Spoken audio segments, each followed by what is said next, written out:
Here's what's coming up in episode 189, Dallisa Hocking. I was headlining a show in Las Vegas, and I had 4 shows a week, 90 minutes each, and I was up on stage doing live readings with audience members. And we get to the back of the store, and I start getting a very strong feeling that there's going to be something with a gun, and it's going to go really bad really quickly. Yeah, I think I would describe it as a big responsibility because you're right. I'll get information. It's like, okay, well, what do you say? What do you not say? What's your place and what's not your place? What's free will? What's destiny?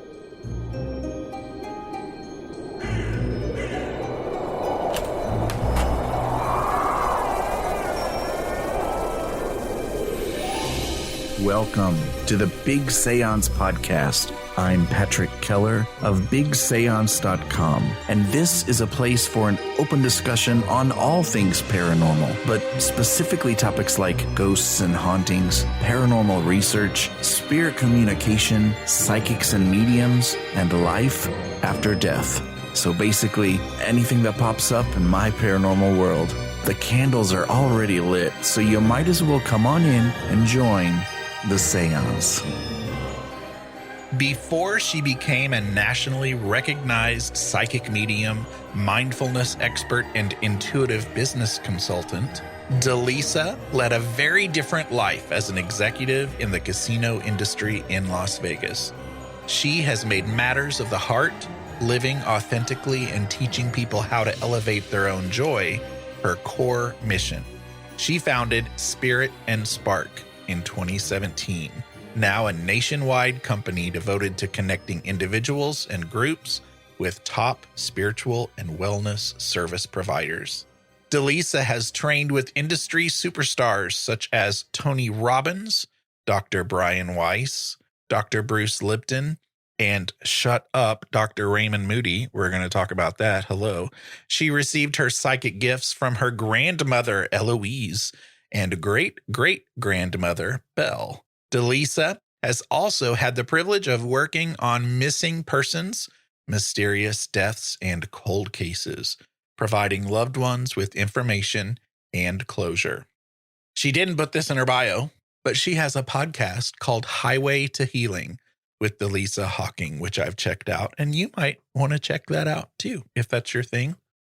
And Dallisa Hocking has totally rocked and sent this to us, and maybe she'll mention it later too, but she says that for the 30-day free Spark Plug trial membership, listeners can go to the following link, click at the bottom of the page, and use the promo code Patrick. And that link is spiritand-spark.com/the-spark-plug.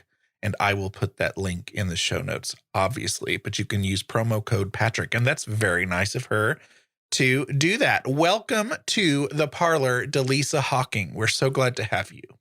Patrick, I'm thrilled to be here. Thanks so much. We're going to have some fun. Oh, we definitely are.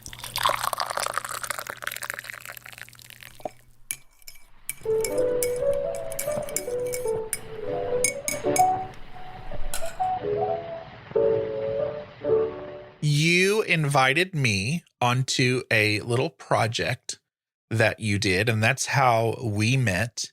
And you just finished that project, and I unfortunately had to duck out at the end of it, so I didn't get to finish it with you because of dealing with my grandma's death and all of that.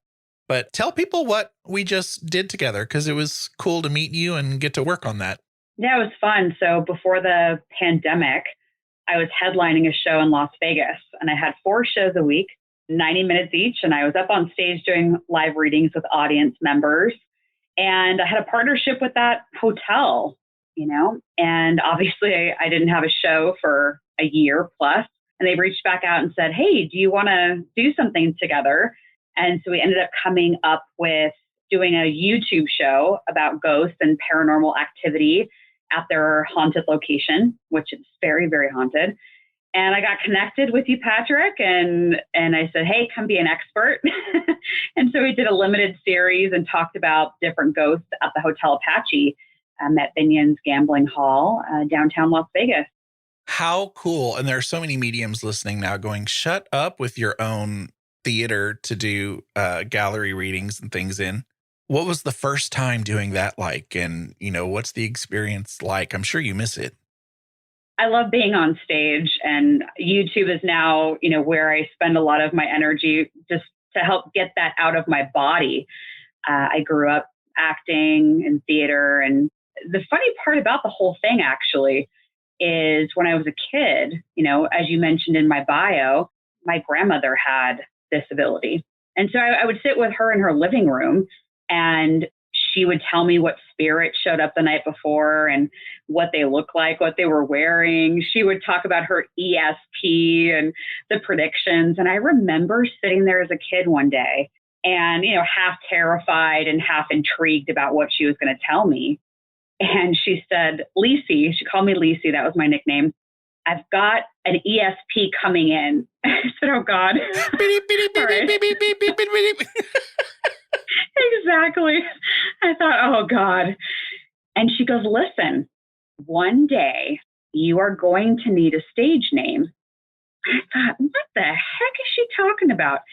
And so she had me get out a piece of paper and a pen and, signing Dallisa. And she goes, what if you call yourself Dallisa Del Rey? I thought, oh, what a pretty name. So I was practicing signing my stage name, what my autograph would look like.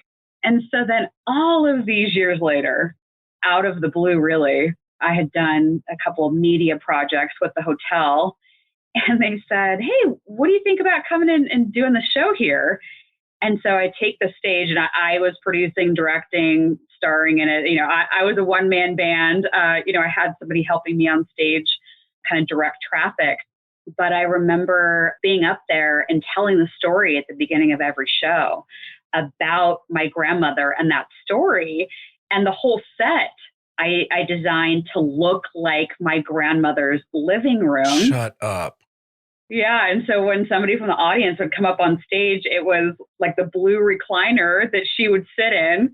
And then, the chair across the living room where the person from the audience was sitting. And that's how I was doing the readings on stage. But I told the story about Dallisa Del Rey, and I ended up naming my production company after that story. And so it all kind of came full circle. So Grandma Ellie knew about it many, many moons ago. And so it's fun to tell that story. Tell us about how you ended up working with the Raymond Moody. So that was back in college. So I went to UNLV in Las Vegas, and he was a teacher there, if you can believe it. Wow. Yeah, he taught a semester, an entire semester on near-death experiences. And I was a student, and you can imagine, me sitting there. And this was years before my gift actually came in. I was always intuitive and, sensitive to energies, but not to the degree that it is today.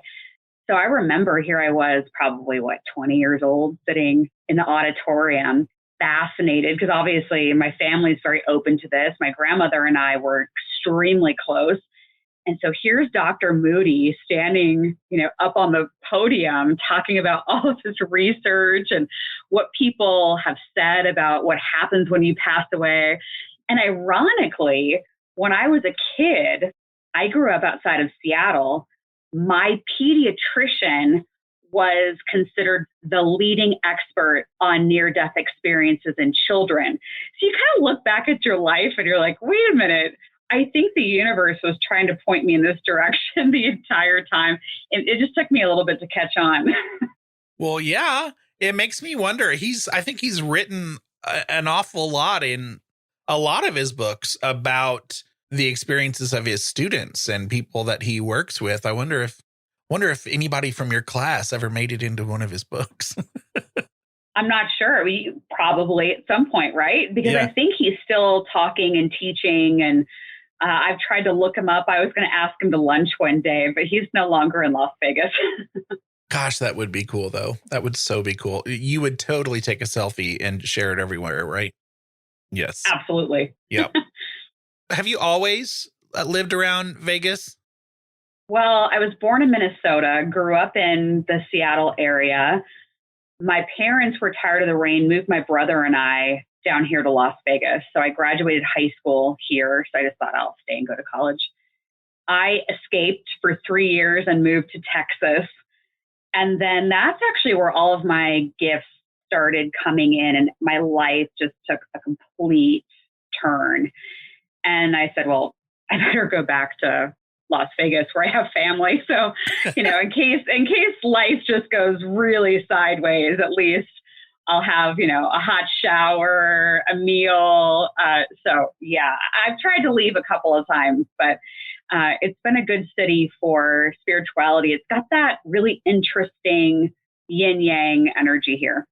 Well, speaking of energy, and this might, as someone who, I've only been to Vegas once, and it was in the early 2000s, and it was with my parents, which is weird. Vegas is not, you don't necessarily think of that as a place to go on a trip with your parents, but when you're young, but it was nice. But other than that, I don't know a ton about Vegas. And sometimes I feel like, there's also sometimes a bad vibe that people talk about with Vegas. And so I wanted to know, first of all, is that true? Since, as a psychic medium, you are dealing with energy all the time. And, how does it come through? Does that kind of sometimes funky energy that people talk about, does it come through? It definitely does. There's a lot of superficial energy in the city, but then there's also people that are genuinely trying to make it a great city to live in. So just like any location that you live in, there's going to be a high vibration and a lower vibration. I remember before I escaped to Texas, I was an executive at the Cosmopolitan, and I'd opened that property, and I was sitting in my office, and I could energetically feel the ground beneath me shaking. And I didn't understand it. I hadn't come to that point in my gift yet where I knew what was happening. And so I consulted a spiritual mentor of mine, and she said, well, yeah, they had to dig the biggest hole, I think, in that time in the state of Nevada to build the parking garage that sits underneath the building that you are in. And the land wasn't blessed. And so you are feeling the energy coming off of basically land that is not happy that you built a casino on top of it. And I thought, well, geez, that's interesting, and kind of put that in the back of my mind. But then the sensitivities for me around the energy just started escalating so much that I finally just said, I can't do this anymore. So I gave notice, and I loved the job that I had, but I knew that there was something coming. I just couldn't put my finger on what was about to happen next. Talk about taking your gifts seriously. You're like, well, got to do it. Got to move on. Trusting the energy that you have. And that's cool. How do your gifts work? And, what are your clairs? I'm primarily clairvoyant, which is clear seeing. And I see things as imagery and symbols that play out in front of me. I'm clairaudient, so I often will hear words and phrases through the right ear. And clairsentient, so I'll feel, different things in the body. And usually it's either chills to give me confirmation on something that I'm receiving as a message, or quite literally when I'm doing mediumship, spirit will help me feel something in my body to help explain something that was happening to them that was either significant in their life or part of how they passed away. Do you have like guides or entities that help you with that? Yeah, I refer to them as my spirit team. Yeah. I know that I have, angels, and I have several Native American energies that are kind of part of the council on the other side. I've also had galactic beings step in and give messages depending on the client and what needs to come forward during the session. Interestingly, I just lost my grandmother recently, and then my other two grandparents on my dad's side, Eloise and Frank, they all stepped forward. And my grandmother, who just passed away, I said to her this morning, as I was getting ready to do 3 really big, important sessions today, it was going to be a very busy day. I said, listen, you guys, you got to help me. So step on in, help guide and direct traffic. And so they do, they help me. And it was a little bit emotional this morning as I asked my newly departed grandmother to help, but I was also just writing her eulogy this morning. And usually when you're emotional about something, it can get in the way of being really good at being a psychic medium because you've got your own stuff that you're dealing with. And so I knew that I wasn't going to reschedule these sessions today. So instead I just said, all right, then you're all helping me. Mm-hmm. And they did. The sessions today were incredible. And do you feel like you've had a connection yet with Grandma? Yes. I actually felt as soon as we received the phone call that she had been found and was unresponsive, I checked in and I saw her and she was not in her body, and I knew she was not going to go back to her body. And she also told me that she was, getting oriented on the other side and figuring out her way. And I said, no problem. I'll check back in with you later. So it's a really interesting relationship I have with family that's passed away. And I'm sure people listening, there's some folks that'll say, oh, I wish that I could do that. And I actually think anybody can. Yeah. You and I talked before we started recording that you and I both, just in the span of like a week or so, lost grandparents. And with my grandma, who passed at the time we're recording this, like a week and a half ago, I am in that stage where I'm like, okay, at what point do you start saying, hey, Grandma, how's it going? Do you feel like, reaching out and this is as someone who is not a psychic medium. And so, but you always, like my mom and I have a little pact, and, my sister and my mom have a little pact on how we're going to reach out when we cross over. And I didn't necessarily have that with my grandma, but my grandma very much knew of my interests. And she also talked to me about, what she expected on the other side and her feelings on that. She liked the fact that I had, a podcast that talked about it, but it's only been recently that we even discussed these things. So it's like, I don't know when I could possibly, because I haven't felt anything yet, but at the same time, I'm not a psychic medium, but I'm always on the lookout. Like, Grandma, I'm ready whenever you are.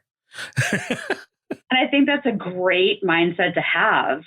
There are psychic mediums that are of the camp of, say, wait 30 to 60 days, but they don't have time on the other side. Right. We're the ones that invented time. So I think it's fair whenever you feel ready to ask for a sign. I asked my grandmother this morning, she had this thing about putting ice cubes in her coffee when we would go to restaurants. And so this morning I said, please just send me a sign, something having to do with coffee. Like, you can ask them, right? And so I sat down later today to do a really big mediumship session.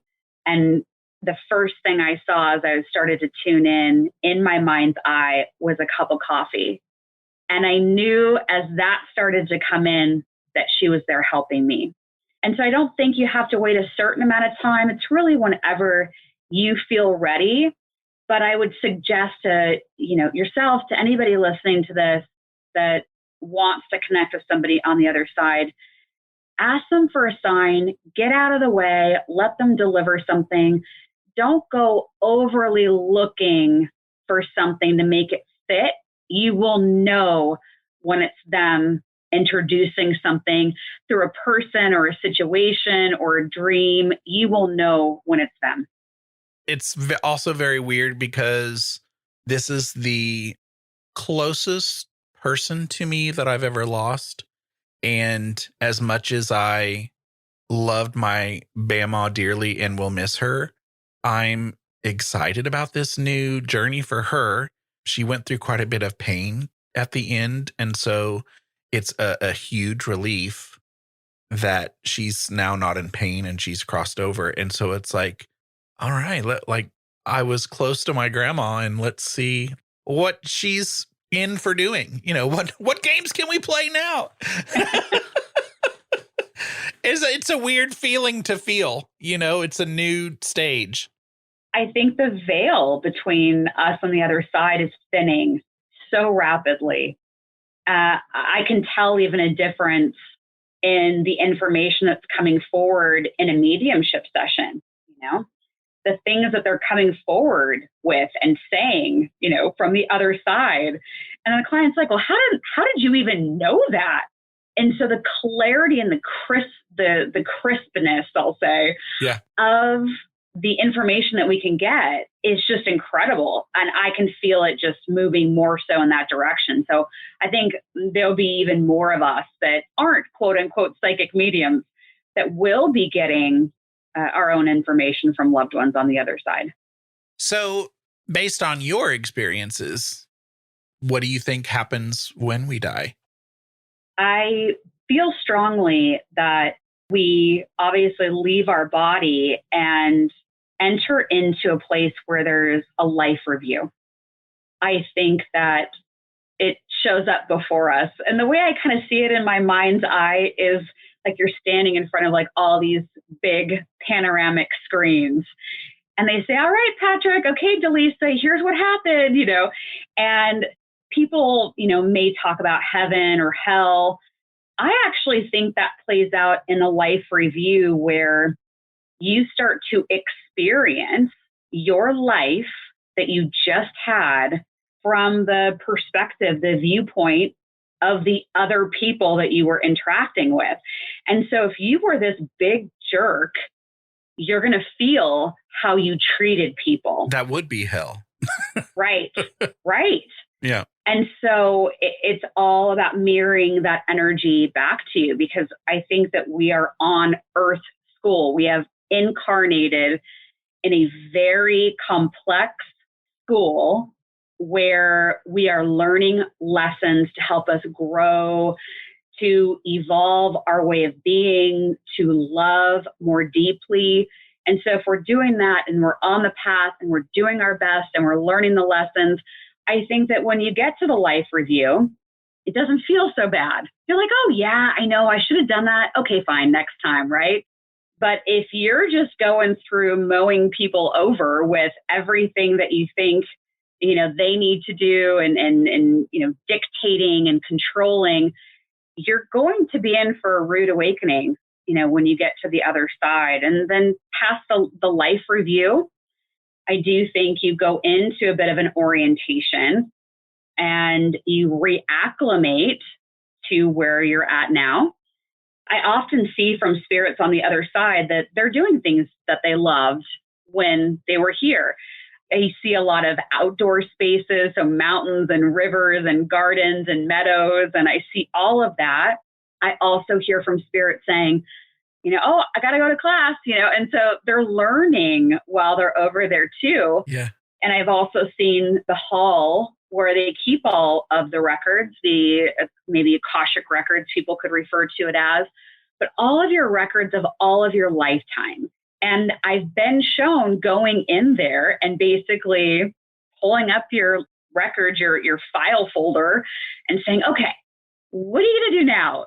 What's the next lifetime going to be like? Okay, well, your dad from that last one, oh yeah, he's going to be your son this time. And so you play these different roles for people. But I think that the other side is really the area to kind of regroup and then decide what you're going to do next. That hall of records to me is so fascinating.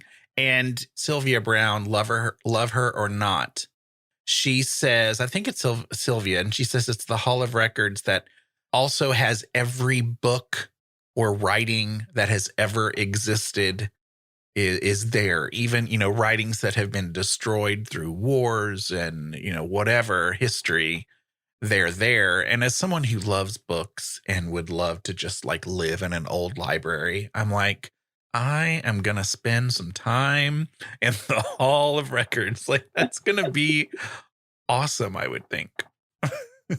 Yeah, and they'll say, come on, Patrick, it's time to go back in. For and real. they're like, oh, come on. Just one more book. Right. Right. Here's my library card. True crime is huge right now. And you yourself have worked on different crime. You've had premonitions, and have you worked with law enforcement with that kind of thing then? I have worked with a private detective reviewing some of her cases. I would say the most recent cases that I've worked on are when a family or an individual hires me to say, hey, we can't find so-and-so, what's going on? Or we're not sure if this person committed suicide or was there foul play. So any kind of question marks around someone's passing, I can definitely look at. Yeah, speaking of premonitions, I've had really interesting ones around crime. I remember several years ago, it was a Friday afternoon, and I'm like, oh crap, I forgot to get the cashier's check for the apartment that I'm moving into. I got to go to the bank, So I drive to the bank and I pull up, and I'm inside. I'm in my car in the parking spot, and I'm looking at the front of the bank, and I get this premonition that there's going to be a robbery, and I could see this figure walk in front of my car, and I'm like, I don't think this is I'm looking at a real person in front of me. I think I'm seeing, a glimpse of a moment in time. And so I thought, well, I got to go in the bank. and so I go in the bank, I'm parked right in front of the ATM. I'm like, I'm running in, and I come back out, get in my car, and I'm like, oh, good. I'm glad nothing happened. My parents, this is probably within 10, 15 minutes or so, they reach out to me and they said, hey, whatever you do, don't go to the bank by your house. Stop it. There was just a robbery that happened. So it turns out that the ATM that I was parked in front of, that this man had followed a woman who'd taken money out and held her and her baby at gunpoint. And so I was feeling that in real time, basically. I just wasn't seeing the act happen, but the imprint of the emotion was so strong that I was picking it up from that location. Wait, that had already happened when you were in front of the ATM, or it was going to happen? Let me think what the timeline was, because I would have been there. It had to have happened maybe right before I got there, because I believe that I was picking up on the imprint of what had just occurred, but the police hadn't gotten there yet because he actually took them off site at gunpoint. So there was a whole lot of things that were unfolding with that. But then, oh gosh, I guess we're going up on almost 2 years ago now. So pre-pandemic, on Halloween, my mom says to me, hey, do you want to go to the grocery store with me? I never go grocery shopping with her. So I was like, yeah, sure. What the heck? Let's go. So we go to the grocery store, and people are dressed up in costumes as we're walking through the store. And we get to the back of the store, and I start getting a very strong feeling that there's going to be something with a gun, and it's going to go really bad really quickly. And so I wait a couple minutes because I'm like, God, do I really want to freak my mom out? And we get back to the eggs and the milk. And I said, listen, I think there's going to be something that's about to go down at the store involving a gun. And I think we got to go. And she goes, okay, well, I have one more thing on the grocery list. Do we have time? And I said, yes, but hurry, And so we start moving towards the front of the store, and through my clairaudient ears, I start to hear people yelling. I turned to her and I said, do you hear that? And she said, no, you're freaking me out. I said, well, hurry up, let's go. And so we get up to the cash register. We bag the groceries as quickly as possible. We get out to the car, and I'm like, oh my God, I'm so glad. I literally felt like I was in the middle of some kind of altercation or violence with a gun. And we get in the car, nothing happens. We drive away. And I'm like, okay, well, that was anticlimactic. So, we go on with our day, Halloween. The next day, my mom goes to get her hair done. And the lady said, hey, did you hear what happened yesterday? So not at the store I was at, but a store right down the street at the almost exact, we have the timestamp on the receipt from the grocery store. So within a couple of minutes, a man had taken a gun into the store and started waving it around, and people started running everywhere inside of the store. So I was at a grocery store, and this was at the Target down the street. And that was within, I would say, a 10-minute span of time. So I was picking up all of the terror that was happening or about to happen at the store down the street. And I was just reading it in my location. Wow. You might need a new neighborhood. Trying to move. But that's to have to live with that all the time must be a little, I don't know, what word would you use to describe that? If you're having to always filter those feelings, and some of them can be fight or flight, it must be crazy. Yeah, I think I would describe it as a big responsibility. Because you're right. I'll get information. It's like, okay, well, what do you say? What do you not say? Yeah. What's your place and what's not your place? Mm-hmm. What's free will? What's destiny? Right. And so there is a bit of that filtering going on. But I would say, thank God that I'm not running energy all the time where I'm thinking about it all the time. My agreement with my spirit team is, if I'm not working with a client, please only bring something through if it's something I really need to know. So it's kind of your way of turning it off. Sometimes people talk about. Yeah, absolutely. Because otherwise you would just be burnt out all the time. So for real, how did your gifts come in? How did they show up to you?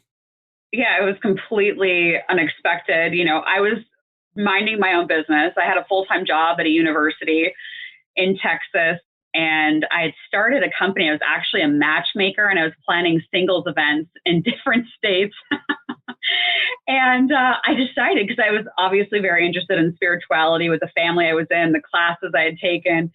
And there was a last minute for me. I decided to fly up to New York to the Omega Institute up in the middle of a forest and take a workshop with Dr. Evan Alexander.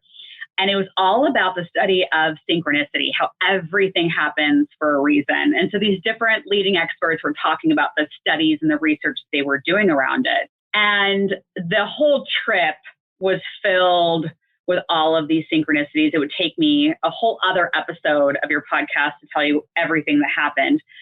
But the last night of my trip, I ended up staying with a friend who, of course, had a house next to the Omega Institute. And I'd worked with him at the Cosmopolitan in Las Vegas. And so he said, oh, come stay with me. All right, great. So I go to his house and we're minding our own business. You know, we're eating dinner. We were watching the Saved by the Bell, the Unauthorized movie, you know, just like hanging out, catching up with my friend. I just laughed my headphones off. No big deal. I know the movie was like, you know, but so anyway, we're minding our own business. The phone rings and my friend gets a phone call that his aunt, who he was very close to, his beloved aunt, had fallen down a flight of stairs and unexpectedly passed away. And so I give my friend, you know, obviously my condolences. It's late. So I just said, all right, I'm going to go in the guest bedroom. I'll see you in the morning. And I go to bed. And I don't really think too much of it because I don't know her, the woman who just passed away. I've never seen a picture of her, no connections whatsoever. However, she decides she's going to come through while I'm sleeping that night to say, hey, I need you to do me a favor. I need you to tell my nephew I made it to the other side and I'm okay. And I could see her. And I immediately have this flashback to all the stories my grandmother would tell me about those apparitions that she would see in her living room. So the next morning, you know, I'm coming out of the fog of being asleep. And I thought, oh my God, that really did happen. So I went into the kitchen and I said, hey, listen, I tell Peter what happened, my friend. And he looks at me and he goes, really? Well, what did she look like? Now I realize now looking back, it was a test, right? It was like my first mediumship. Am I going to pass this or not? And I describe her facial features, her hair, how it fell, everything. And he's like, that's her. I said, okay. So I flew back to Texas that day and I thought, oh my God, what just happened to me? And I was eating lunch with a girlfriend a couple of days later and I was telling her the story, just shocked about the whole experience. And I was going to show her a picture from the trip. And I saw that Peter had just texted me. And on the home screen of my phone, I could see the thumbnail. And I dropped my phone. I started crying at the restaurant. And my friend was, what's wrong? What's wrong? And I said, this is her. And so I get the picture up on my phone. I said, this is exactly how she came to me the other night when I was sleeping. It's her. And then it was just a spiral, right? So then you start testing it and exploring it. And that is really how it all started. Speaking of validation, do you, when you're working with like the private investigator or with any of those premonitions, do you get validation from that, or do you not get to know after you've shared your information and then moved on? Yeah, I would say with the true crime stuff, if it's a case that is unfolding and still going through the court system, it can take years. Usually where I see the validation and confirmation is through a friend or a family member that's asking for information. I remember I did one years ago and I said, oh yeah, he's dead and here's what happened and here's how many people were involved. And I gave the rundown. And I think it was about a year later, they messaged me and they said, they just ran a story in our hometown newspaper and you got everything right. So it just depends. So sometimes you know, and sometimes you just, maybe you will never know, at least while you're here on the earth plane. Right. But then when it happens, I'm sure it gives you more confidence and helps with your gift to make it even stronger. Absolutely. Because at the end of the day, I'm only as good as I can interpret the information. I'm playing Pictionary, with spirits. And so if they're showing me something and I think I know what it is, and that's the information I'm going to say out loud, they could have been showing me something completely different, shaking their head at me. So I'm only as good as my skills of trying to figure out what they're saying. And you work with cards too, right? What do you do with those? Yeah, it's funny because when I first started stepping into the gift, I would channel. And I would just write down everything that was coming forward and people, how'd you know that? And then I thought, oh, well, it'd be fun if I had a tool so I didn't have to, continuously run the battery. And so, I've taken classes on oracle cards and tarot cards. And so I'll sprinkle them into readings because what's funny is I could sit down with a client, and I do primarily Zoom video these days. And I'll channel and they'll say, oh my God, it's amazing. All this stuff. But then you pull cards, you're like, oh my gosh, I love cards, So I try to do like a little bit of a blend because sometimes the cards are the physical proof of what you've just told them. Yeah. And probably keeps things kind of fresh and exciting, even for you, if things kind of start to get boring, maybe monotonous. Yeah. Channeling feels like you're sticking your finger in a light socket. And so when you're like, okay, I'm going to pull my cards now, it's a little bit of a break. Yeah. Do you get into any other tools?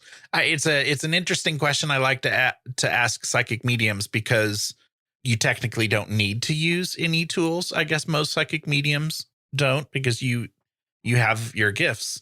But some people are just interested in some of the tools. So even like gadgets, like paranormal investigation type things. Do you ever get into any of those things? I just bought my dad a ghost box. So we've been kind of playing with that a little bit. We haven't had any profound things come through the ghost box yet. But outside of cards, the only other tool I would say, which is a non-physical tool, would be, binaural beats. Yeah. Or some kind of deep meditative music.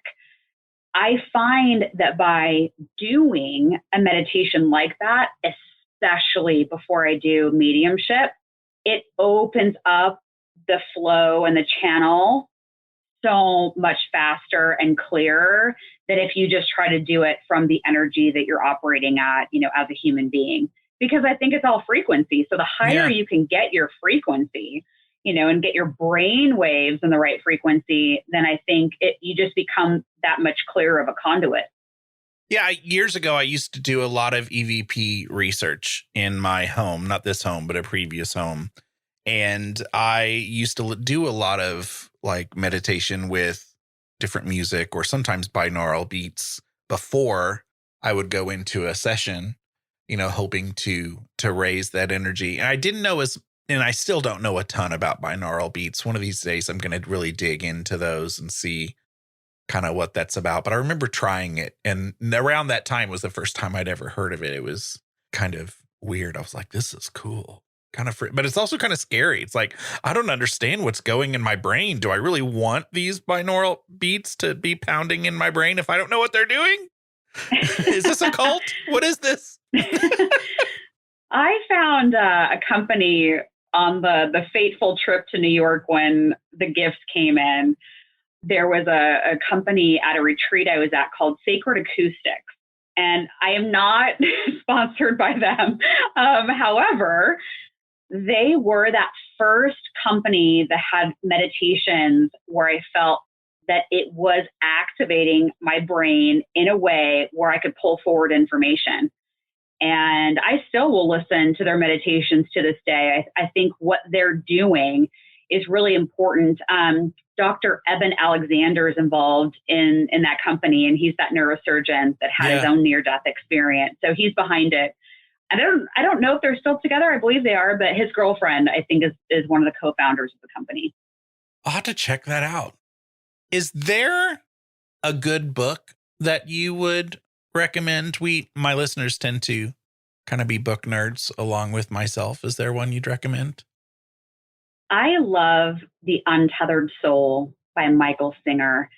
It's one of those books that maybe you have to read a couple times or listen to on audio, but there's so many good nuggets in there. And I love the idea and the concept of, being the observer of your thoughts, that you are not the thoughts that are rolling around in your head. If you can pop yourself out of that and realize that you are the spirit, the essence that is observing all of it, it just starts to give you a different perspective. Well, thank you for that. Yeah, I actually have a spiritual book club that I host through the Spark Plug. Oh, okay. So if they sign up for the trial, we change it out every month and all the members vote on what the next month's book is going to be. But they're all about self-help and spirituality. And so it's fun to see which books are up for vote. Do you ever reach back and do some classics, or are they always new? Oh, yeah. We just did the 4 Agreements. See, I don't know that one. Oh, so the 4 Agreements is fantastic. It's kind of like put in the category of The Alchemist, where it's just books that you have to read. And it's very simple. It's short, but it basically gives you the 4 pillars of, if you follow these, your life will be so much more simplified and stress-free. And it is, I would consider that a classic. That and The Alchemist would be the 2. But yeah, we just got done with the 4 Agreements. One of the last questions, I think it's going to be kind of traditional at the end of my interviews, because I've had fascinating answers to it, especially among spiritual people who tend to not be very materialistic. But what is your most treasured possession? Oh, wow. That's a great question, because you're right. I tend not to hold on to physical items. Yeah. Because I feel like they're so fleeting, And if you're tied to physical items, what if they're taken away? Is your happiness tied to what you have? And so even right now, as we're recording this, I don't have that many physical items in my possession. I'm kind of a gypsy right now, trying to figure out where I'm going to land next. There is a doll that my grandmother gave to me that was hers when she was a little girl. And we often joke with my parents and I that the doll is haunted. I don't think it is. But boy, that would be cool. Yeah, I think that. And I think my grandparents, Frank and Eloise, their wedding rings. I would say that those are the things that I would hold close to me no matter what. So if the house was burning down, that's what I would grab, would be their Those wedding rings. heirloom type things. Yeah. I'm not truly a hoarder, but I do like to keep things that are meaningful. I do have a materialistic kind of tendency. So that's why I think it's a cool question, because, like you were saying, it's interesting to see people who don't tend to hold on to those things. If they have to pick, what is it? I've just found that really, really interesting. Well, give us your final thoughts that you might have, or anything, you feel like maybe we didn't hit on. And then also, people need to definitely check out spiritandspark.com. And again, I'll put the link that Dallisa mentioned for getting a promo code for the trial membership for the Spark Plug. But tell us what's coming up, any final thoughts, where people can find you, that shameless promotion type stuff. Yeah, I think that the final thought that I would leave with your listeners is that everything is working for you.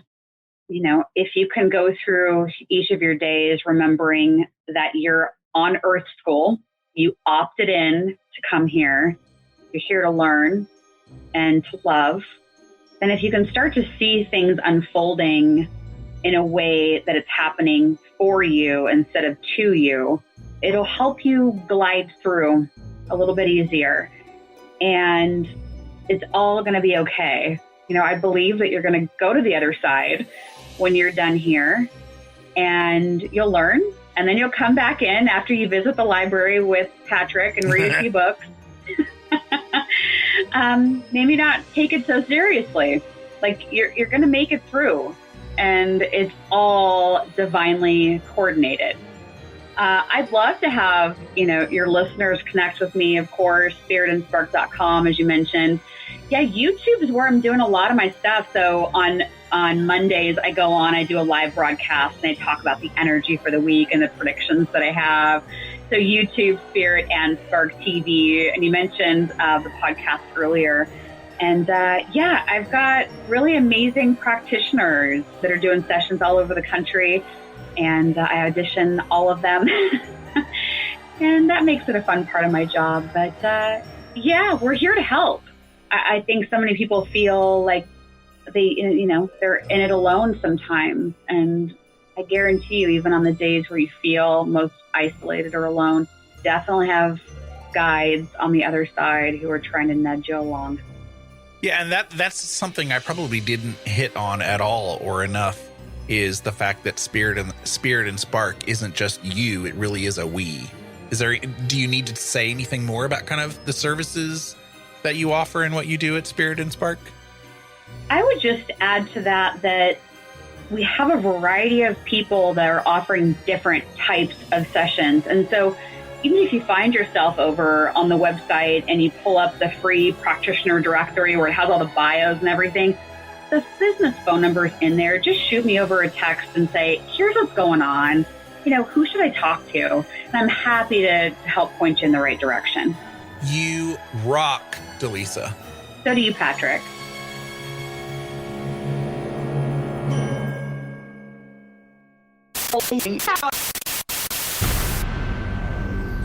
Thank you to the following super paranerds who support the show at patreon.com/Big Seance. Daryl, James Deacon, Anne Marie Sullivan, Justin J. Justin, Genesis, Natalie, Kim Robb, Jim Budd, Joe C.L. Lorenzo, Susan Davey, and Amy Park Gedicke. My supporters at the Parlor guest level, who can be found at bigseance.com/Parlor guests, are Linda of shimmeringmoons.com, Anne Rekovich of ozparatech.com, Denise Sia of Mystic Moms Paranormal, Rochelle Fops, Christine Ferrens, Mendy Kentop, Hope Battaglia, Cassie Keller, Melissa Armour, Diane Rax, Nettie, Dina DeCastro of Dina DeCastro Astrology, Peggy Hagen, Bruce Williams, Lana and John of Carbon Lilies, David Rubenstein, and Norman and Linda Keller.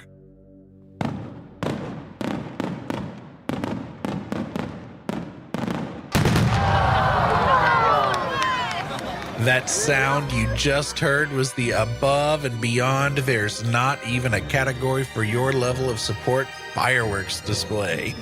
Because I have 5 awesome listeners who support the show at the $10 level.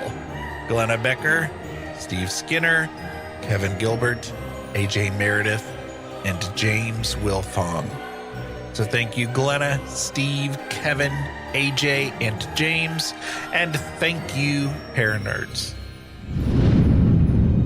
For show notes, including links to anything we may have mentioned in this episode, visit bigseance.com.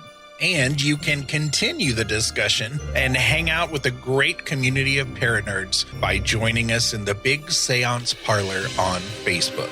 Want to hear your voice in a future episode? Go to bigseance.com/feedback to learn how. Thank you so much for listening. Unfortunately, it's time to blow the candles out, but we'll see you and light them again next time.